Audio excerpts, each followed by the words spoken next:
2 महीने पहले ही सुजाता की शादी हुई थी। उसका ससुराल पास के ही गांव में था। घर में सिर्फ वो और उसके पति रहते थे। मैं अकेले दिन भर काम करती हूँ और ये आराम से आके खाना खाने बैठ जाते हैं। कपड़े धोने नदी पे जाओ, पानी भरो, चूल्हा चक्का, बस इसी में मेरी जिंदगी बीतने वाली है। मेरा सारा सिलाई कढ़ाई का हुनर मिट्टी में मिलने वाला है। तभी परेश उठ जाता है। खेतों में काम करके उसका बदन दर्द कर रहा है। सुजाता, अदरक डाल के गर्मा गर्म चाय बना देना जरा। हाँ हाँ, क्यों नहीं। भगवान ने मुझे 4 हाथ जो दिए हैं। क्या हुआ? तुम ऐसे क्यों बात कर रही हो? जैसे कि तुम कुछ जानते ही नहीं।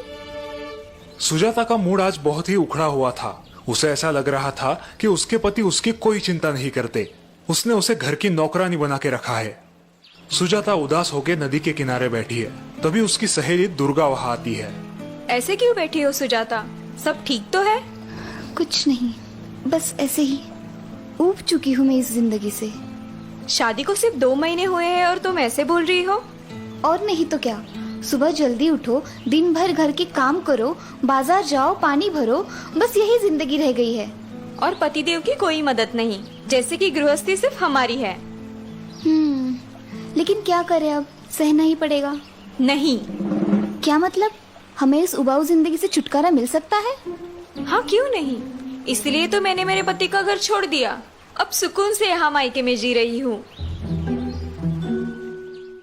खेत से थक कर सुजाता का पति परेश घर लौटता है, लेकिन सुजाता गुस्से में घर छोड़कर मायके चली जाती है।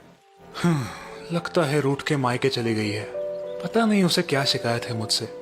ठीक है, 2 दिन वहां रहेगी तो उसे अच्छा लगेगा। दिमाग शांत हो जाएगा तो लौट आएगी। सुजाता मायके अपने घर आती है।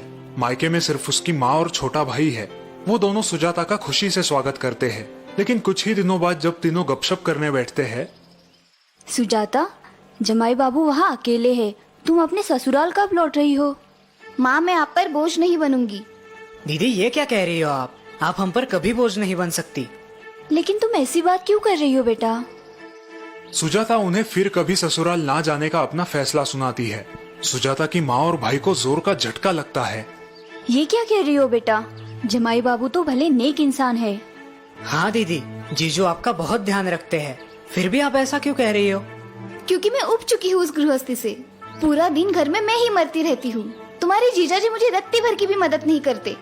बस मैंने फैसला कर लिया है, मैं यही सिलाई बुनाई का काम करूंगी और आप लोगों के साथ ही रहूंगी। दूसरे दिन सुजाता और उसकी माँ नदी पर पानी भरने जाते हैं। नदी के पास पहुँचते ही माँ थककर नदी के किनारे बैठ जाती है। क्या हुआ माँ? बेटा, थोड़ा पानी पिलाना तो। सुजाता पानी लाने नदी पर जाती है। ओह, ये पानी तो बहुत गंदा हो चुका है। ये माँ को कैसे पिलाऊं? सुजाता माँ के पास लौटती है। माँ, नदी का पानी बहुत मैला है, इसलिए मैं नहीं लेके आई। अब क्या करें?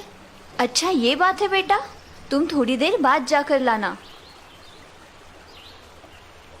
थोड़ी देर बाद सुजाता फिर से नदी के तट पर माँ के लिए पीने का पानी लेने जाती है।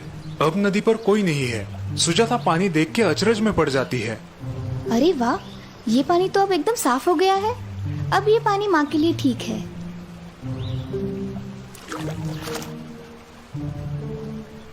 माँ, नदी का पानी बिल्कुल साफ है।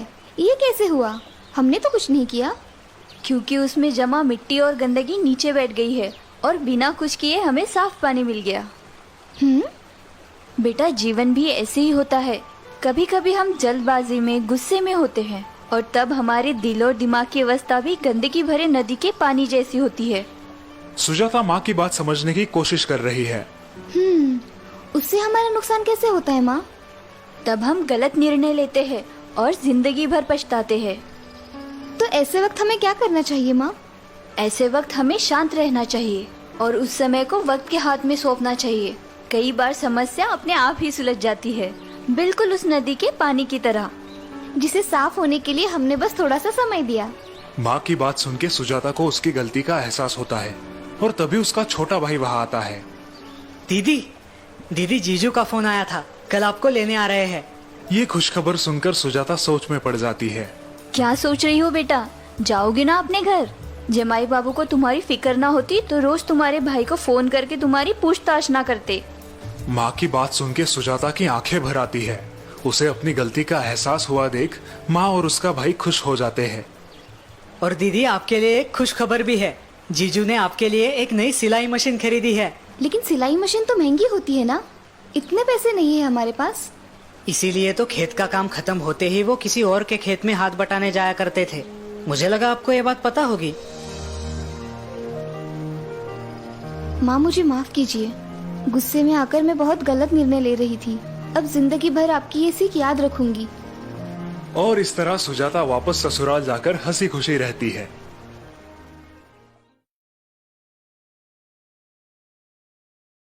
गिरधरी लाल, जो एक माध्यमिक स्कूल के प्रिंसिपल थे, अब रिटायर हो चुके थे। उनके इकलौते बेटे तुषार की कुछ ही महीनों पहले शादी हुई थी और वो एक अच्छी जॉब भी कर रहा था। पिताजी, आपको बाजार से कुछ मंगवाना है तो बताइए, मैं शाम को ऑफिस से आते वक्त ले आऊंगा। नहीं बेटा, दवाइयाँ कल बहू ने ला दी है। बाकी एक दो नए पौधे गार्डन में लगाने थे, वो मैं खुद नर्सरी से ले आऊंगा। जी पिताजी। गिरधरी लाल की रिटायर्ड लाइफ अच्छी गुजर रही थी। किताबें पढ़ना, बागवानी करना, शाम को सैर सपाटे के लिए पहाड़ी पर जाना, दोस्तों से मिलना, पूरा दिन हंसते खेलते गुजर जाता। और अब उनकी खुशी और बढ़ने वाली थी। एक दिन तुषार और उसकी पत्नी उनके पास आए। पिताजी, हमें आशीर्वाद दीजिए। आशीर्वाद? किस बात के लिए बेटा? पिताजी, आप दादा बनने वाले हैं। ये खुशी की बात सुन के गिरधरी लाल फूले नहीं समाये। वाह, क्या बढ़िया खबर सुनाई है तुमने। आज तुम्हारी माँ जिंदा होती तो खुशी से पागल हो जाती। महीने बीत जाते हैं। गिरधरी लाल बड़े उत्साह से अपने आने वाले पोते का इंतजार कर रहे थे। अब तुषार की पत्नी का 7वां महीना चल रहा था। ये लो बहू, तुम्हारे लिए। ओह, बहुत सुंदर है। धन्यवाद पिताजी। बहू, खाना ठीक से खा रही हो ना? जी पिताजी, आपकी सारी सलाहें बहुत काम आ रही है। लेकिन आज तुषार की माँ जिंदा होती तो तुम्हें सिर पे बिठाती। तभी तुषार बाजार से सामान लेके घर आता है। सीमा, आज तुम सिर्फ आराम करो, मैं खाना बनाऊंगा। बिल्कुल ठीक तुषार, आज खाना हम दोनों मिलके बनाएंगे। बहू को आज छुट्टी। आप दोनों मुझे आलसी बना दोगे, फिर ये आने वाला छोटा मेहमान भी आलसी बनेगा। बाद में मुझे मत खरी खोटी सुनाना। तुषार और गिरधरी लाल पालक की सब्जी साफ करने बैठते हैं और सीमा आराम से सोफे पे बैठी है। अच्छा, मुझे अब ये बताओ, तुम अपने संतान की परवरिश कैसे करोगे? ये भी कोई पूछने की बात है पिताजी। बेशक हम उसे बड़े प्यार दुलार के साथ बड़ा करेंगे। हाँ, उसे जो चाहिए वो सब उसे देंगे। उसकी सारी इच्छाएं पूरी करेंगे। उसे किसी भी प्रकार की कठिनाइयों का सामना नहीं करने देंगे। बिल्कुल, उसे हर मुसीबत से दूर रखेंगे। उन दोनों की बातें सुन के गिरधरी लाल सोच में पड़ जाते हैं। हम ठीक कह रहे हैं ना पिताजी? इसका जवाब मैं तुम्हें कुछ दिनों बाद दूंगा।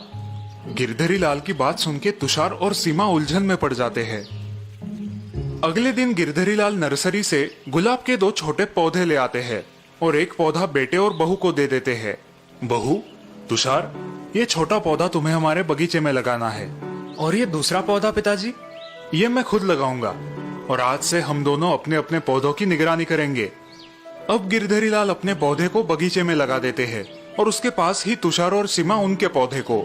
दोनों अपने अपने पौधे की अच्छे से देखभाल कर रहे हैं, लेकिन तुषार और सीमा थोड़ी ज्यादा। पता नहीं पिताजी हमें क्या सीख देना चाहते हैं। मैं तो सोच सोच के थक गया।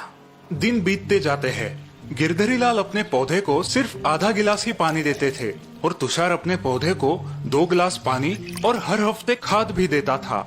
हमारा पौधा पिताजी के पौधे से ज्यादा हरा भरा लग रहा है ना? हाँ, और ज्यादा ऊंचा भी। सीमा और तुषार उनके पौधे का विकास देख के बहुत खुश थे, लेकिन गिरधरी लाल अपने पौधे को सिर्फ आधा गिलास ही पानी क्यों देते थे, ये बात उनकी उलझन बढ़ा रही थी। पिताजी, आप अपने पौधे को इतना कम पानी क्यों डाल रहे हो? मुझे लगता है इसीलिए उसका ठीक से विकास नहीं हो रहा। सही वक्त आने दो, मैं तुम्हारे सारे सवालों का जवाब दूंगा। एक दिन रात को अचानक तूफान आता है। जोर की हवाएं चलती है। सुबह जब तुषार और सीमा बाहर बगीचे में आते हैं, तब वो हैरान हो जाते हैं। ओह, ये क्या? हमारा हरा भरा पौधा बिल्कुल नष्ट हो गया है। सारी जड़ें मिट्टी से बाहर उखड़ आई है। ये कैसे मुमकिन है? बाप रे, इसका मतलब पिताजी के पौधे का तो भारी नुकसान हुआ होगा। तभी उनका ध्यान गिरधरी लाल के पौधे की ओर जाता है और वो चकित हो जाते हैं। इतने में गिरधरी लाल वहाँ पर आते हैं। पिताजी, ये तो अनहोनी हो गई। क्या हुआ बेटा?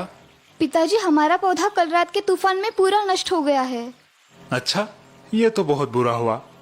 लेकिन पिताजी, आपका पौधा बिल्कुल टकाटक है। आप ना तो उसे खाद डालते थे और ना ही बहुत सारा पानी देते थे। और हमने इतनी सावधानी से उसकी देखभाल की, फिर भी वो इस तूफान में टिक नहीं पाया। ऐसा क्यों? वो इसलिए क्योंकि तुम्हारे जरूरत से ज्यादा देखभाल ने उसकी मजबूत बनने की नैसर्गिक क्षमता को मार डाला। तुषार और सीमा अभी भी उलझन में है। हम कुछ समझे नहीं पिताजी। समझाता हूँ।